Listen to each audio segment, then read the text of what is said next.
ये प्रश्न थोड़ा सा कष्ट देता है कि तंबुओं की रौनक खत्म होती जा रही है। आप तो स्वयं पहले दिन से यहाँ पर हैं, कहीं रौनक खत्म नहीं हुई, कहीं खुशहाली खत्म नहीं हुई, कहीं शांति खत्म नहीं हुई, ना प्रेम खत्म हुआ, तो रौनक खत्म नहीं हुई। ये प्रश्न थोड़ा सा पीड़ा। लोग तो, क्योंकि आपको पता है, अगर आप किसानी से संबंध रखते हैं, ये समय वो है जिस समय गेहूं की कटाई चल रही है और इस समय मैक्सिमम किसान गेहूं की कटाई में है, बल्कि गाँवों में इस समय मजदूर भी नहीं मिल रहा। तो अभी जैसे जैसे कटाई होती जा रही है तो मेरे किसान भाई वापस आता जा रहा है, रोटेशन में काम कर रहे हैं और ये करना भी चाहिए। लेकिन टीकरी बॉर्डर पे तो काफी तादाद में लोग आ गए। देखो, टीकरी बॉर्डर या यूपी गेट बॉर्डर या सिंघू बॉर्डर, इसको कंपैरिजन करना बिल्कुल व्यर्थ है, बिल्कुल व्यर्थ है। टीकरी बॉर्डर दिल्ली के साथ बिल्कुल सटा हुआ है, जहाँ पर सारे गाँव चालू हो जाते हैं। दिल्ली से झज्जर, दिल्ली से हिसार 100 किलोमीटर के रेडियस में आ जाता है। यहाँ तो अगर मेरा मुजफ्फरनगर जाओ तो वैसे 150 किलोमीटर हो गया, यहाँ मेरा बिजनौर चले जाओ तो 150-200 किलोमीटर हो गया। तो वहाँ तुलना थोड़ा सा बेकार है। लेकिन हाँ, मेरा सारा किसान अपने काम को निपटा कर जैसे जैसे जिस तरह से चल रहा है, क्योंकि ये सरकार तो चाहती नहीं कि उनको कुछ मिले। इस सरकार ने तो पूरा बेड़ा उठाया है कि इनको तंग करना है। फिर भी हम आंदोलन को भी संभाल रहे हैं, खेती भी संभाल रहे हैं, देश की अर्थव्यवस्था। खबरें कहाँ से आ रही हैं, क्योंकि मैंने तो ब्लैक एंड व्हाइट में कुछ नहीं देखा, क्योंकि कानून का विद्यार्थी हूँ। तो जब तक मेरे सामने कोई श्वेत पत्र ना आ जाए, जब काले सफ़ेद में कुछ ना आ जाए, तो मैं तो उस पर कमेंट करूँ तो बेकार हो जाएगी, मेरे अपने शब्द बेकार जाएंगे।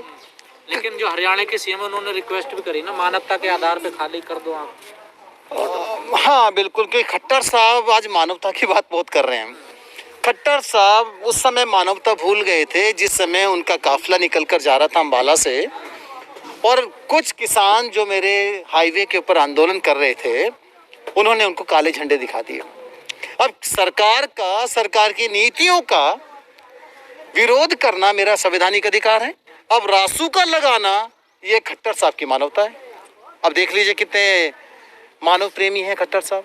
लेकिन सर, एक बात समझ में नहीं आती, किसान पहले कहते थे कि जो बीमारी चल रही है, महामारी चल रही है, वो हमें नहीं होगी। लेकिन अब कुछ पिछले दिनों से, 2-4 दिन से सारे किसानों के मुंह पे मास्क आ गए हैं, सोशल डिस्टेंसिंग भी रख रहे हैं। क्या है वो, चित भी मेरी, पट भी मेरी, अंटा मेरे बाप का।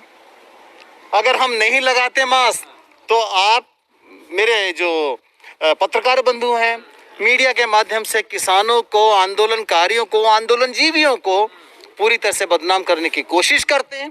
और फिर पता नहीं आप जमात के साथ कंपैरिजन कर देते हैं। क्या नहीं, ये आंदोलनजीवी वो हैं जो कोरोना फैला रहे हैं। अगर हमने मास्क लगा लिया तो आप ये कह रहे हैं कि भाई आप तो पहले कहते थे बीमारी नहीं होगी, तो मास्क क्यों लगा लिया? तो आपका ही बयान था ना कि किसानों को नहीं होगा कोरोना, ना हमें होगा, ना हम लगाएंगे मास्क। अभी आप टेस्ट करा लो मेरे ख्याल से पूरे आंदोलन में, क्योंकि आप भी स्वतंत्र रूप से घूम रहे हैं, देख रहे हैं। परमेश्वर ना करे किसी को कोई इन्फेक्शन हो, कोई बीमारी हो, आप भी महसूस कर रहे होंगे। आप स्वस्थ हैं और हर पंडाल पे भी जाते हैं, हर लोगों से मिलते हैं, और मुझे पूरा विश्वास है कोई बीमारी तो है नहीं यहाँ पर। लेकिन क्योंकि हम भारत के नागरिक हैं, संविधान में विश्वास करते हैं, कानून का पालन करते हैं, एक एक ऑर्डर का कंप्लाई करते हैं, इसलिए एसओपी जो प्रोटोकॉल है कोरोना का, उसको हम फॉलो कर रहे हैं।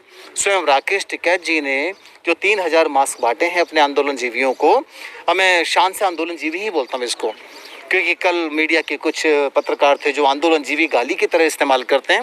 लेकिन हाँ, हम आंदोलन जीवियों को जिस तरह से बांटे, हम उसका पूरी तरह से पालन कर रहे हैं और ये आदेश है।